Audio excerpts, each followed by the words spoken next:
জঙ্গলে নাগিনীর মাথায় যে মায়াবী নাগমণি রয়েছে, থমাস যদি সেটা নিজের কাছে নিতে পারে আর নিজের বউয়ের গলায় যদি সেটা হার বানিয়ে পরিয়ে দিতে পারে, তাহলে আসছে পূর্ণিমার পর থেকে সে অনেক বেশি শক্তিশালী হয়ে যাবে।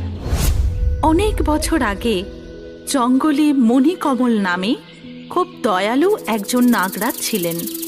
তিনি খুবই দয়ালু ছিলেন। জঙ্গলের যে কোনো প্রাণীর সাহায্য তিনি সবসময়ই করে থাকতেন।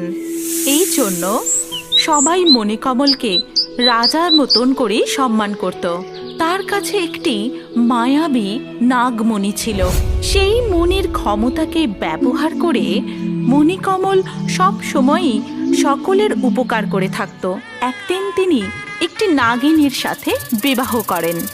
তারপর থেকে মণিকমল ওই মণিটি